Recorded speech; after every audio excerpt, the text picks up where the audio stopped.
The purpose of the Flick-Reedy Education Enterprises is to promote individual moral responsibility through education. How do we do this? We study and discuss the interrelationships of history, philosophy, social studies, and economics. We do not dictate. We do not make statements as to what we think you should or should not do. We do not unduly burden this program with footnotes, references, or complete documentation. However, we do give sufficient data to bring this discussion into proper focus. We invite you to delve further into the necessary historical and statistical data to develop a deeper understanding of truth and a keener sense of individual moral responsibility.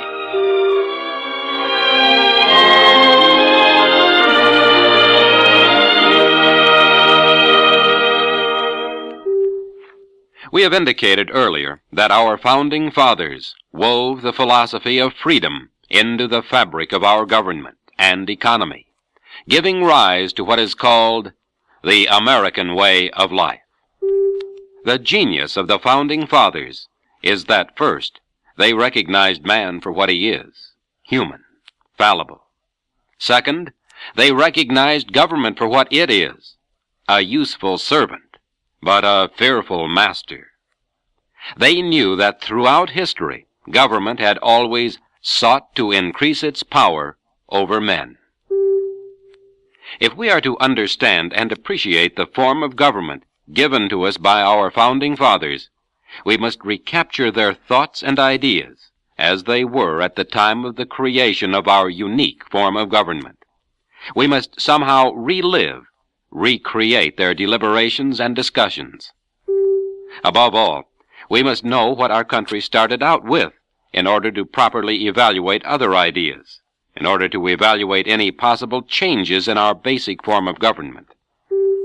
It's a little like having a hole in your pocket where you keep your small change. You take change out of that pocket, you put more change in it. Some change falls out through the hole. Upon being informed that a sewing repair is needed, your wife, being a good wife, will say, "How much money did you lose?" You'd have to answer, "I don't know, because I don't know exactly what I started with." So, with respect to our form of government, let's know quite well what we started with. The problem confronting our founding fathers was, how could they provide the balance of conditions that would enable government to perform its proper function and still prevent government from depriving man of his God-given rights? It will be our effort to describe how this problem was solved, something never previously accomplished in the 6,000 years of man's recorded history. Of course, in the brief time we have together here, we can but touch on the high spots. The effort deserves more of your time and attention. Lest we hold our freedom too cheaply, we must remember it has cost the blood, sweat, and tears of thousands upon thousands of Americans. Most of the founding fathers sacrificed their lives, their fortunes, to give us our form of government and our way of life. Let's begin our study at Plymouth and Jamestown. Did you know that at both these colonies they established a communal or collectivistic economic system? 102 pilgrims from England reached what was to become Plymouth Colony in December 1620. They risked the hazards of an Atlantic crossing and settling in an unknown wilderness to secure religious freedom for themselves. By common consent, the colonists' economic system was communal. The land and the property was owned, in effect, by the colony's government. People worked together at assigned tasks. They shared and shared alike in the total production of the colony. It worked like this. There was a common storehouse. Each family brought all that it produced to the storehouse. The government of the colony divided the goods on the basis of equal shares for all. This, they felt, was the Christian spirit of sharing. Many of them felt that this economic arrangement offered the greatest chance for progress, coupled with full freedom. Even among those dedicated Christians, however, with their great measure of freedom, the theory of government ownership of property and communal living did not work in practice. The less industrious discovered that no matter how little they produced and brought to the common storehouse, they still received an equal share with their neighbors. They began to loaf. they didn't do their share. The industrious, seeing that they were being made to support the loafers, began to slow down also. As one family after another eased back on their work, production of vegetables, grains, and meats decreased, and the goods in the common storehouse dwindled and dwindled. In due time, starvation threatened to wipe out the colonists. The leaders could see that their communal experiment was not working. Instead of providing plenty for all, the collectivistic system had yielded only an equal share of not enough. Something had to be done. Either a way had to be found to cause sufficient voluntary production by everyone, or the colony would have to resort to the kind of forced labor that had been man's history for thousands and thousands of years. As Christians, they did not want to force labor with police power. They believed freedom was a godly gift for all mankind. They had not fled from the old world to repeat the ideas of force and police power. They had come seeking freedom. In peaceful council, a change was proposed. The governmental and religious leaders proposed the idea of private property and the principle of self-reliance. Every able-bodied man was to become responsible for himself and his family. The government-owned farmlands and pastures would be divided up for private ownership. People would exchange goods and services among themselves according to their abilities and desires. Everyone would have to work, or would suffer a self-inflicted penalty, that of hunger and shame. From this time forth, people owned their own property and were responsible for themselves. Thus, the Plymouth colonists established this fundamental characteristic of the American way of life, that of private property and self-reliance, just the opposite of the public ownership system of socialism or communism. Did the change help? It sure did. The change of ownership from the government to the individual marked the beginning of real progress in the colony.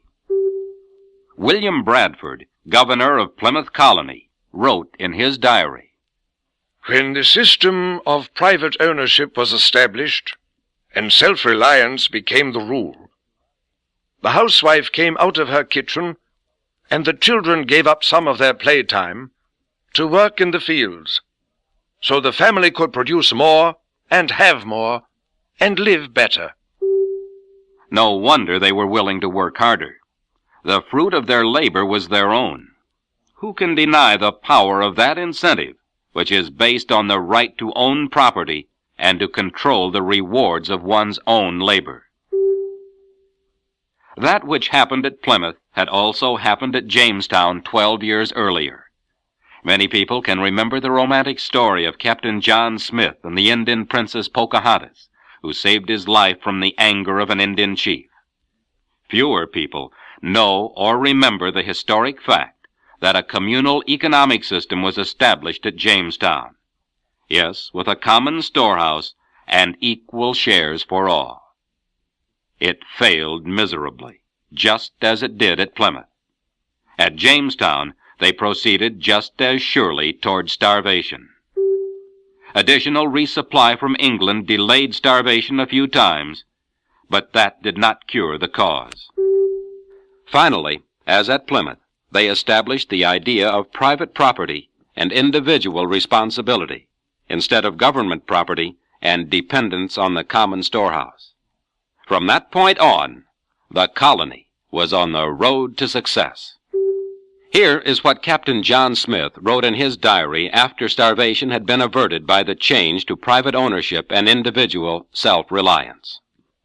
"When our people were fed out of the common storehouse and labored jointly together, glad was he who could slip away from his labor or slumber over his task. He cared not, presuming that howsoever the harvest prospered, the general storehouse must maintain him. Even the most honest among them would hardly take so much true pains in a week under the public ownership and common storehouse system, as now for themselves they will do in a day, so that we reaped not so much corn from the labor of 30, as now 3 or 4 will provide for themselves." So, at both Jamestown and Plymouth colonies, It was historically demonstrated that man does not work to the fullest of his abilities without the incentive given by private ownership, the incentive of personal profit. It was also demonstrated that so long as there is a common storehouse to depend upon, individual effort withers, production falls, starvation approaches. And this was true even among these early good Christians, as both Captain Smith and Governor Bradford recorded.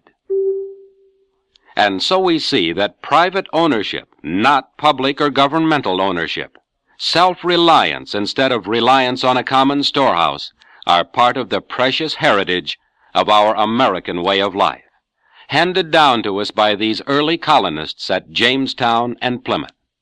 They had learned it the hard way. Need we repeat their hazardous experience to learn the basic truths they discovered? Today, is the principle of private ownership being diluted without our realizing the danger? Is the pendulum in America swinging back toward public governmental ownership? After 350 years of progress, unmatched in all the 6,000 years of human history, shall we turn the clock back to a system that never worked in the first place? What do you want for yourself, your children, and your grandchildren? What do you think is the best way to get it?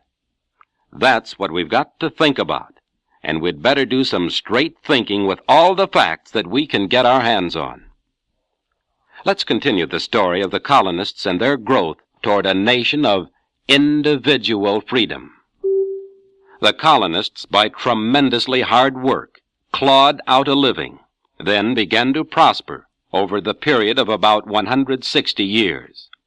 After they had driven the French north of the St. Lawrence, the British under King George began to enforce many of the laws that had been overlooked, and began making new and oppressive laws affecting the colonies. The colonists thoroughly resented these laws, particularly since they had no representation in the making of them. Finally, rebellion flamed, and the colonists declared their independence from the mother country. To proclaim this act, our great Declaration of Independence was drawn up. When, in the course of human events, it becomes necessary for one people to dissolve the political bands which have connected them with another, and to assume among the powers of the earth the separate and equal station to which the laws of nature and of nature's God entitle them, a decent respect to the opinions of mankind requires that they should declare the causes which impel them to the separation. We hold these truths to be self-evident, that all men are created equal, that they are endowed by their Creator with certain unalienable rights, that among these are life, liberty, and the pursuit of happiness, that to secure these rights, governments are instituted among men, deriving their just powers from the consent of the governed. They listed 27 specific grievances against King George and his government. How many of the 27 grievances can you recall? We will quickly review 3 of them because of their pertinence to complaints voiced by some people today.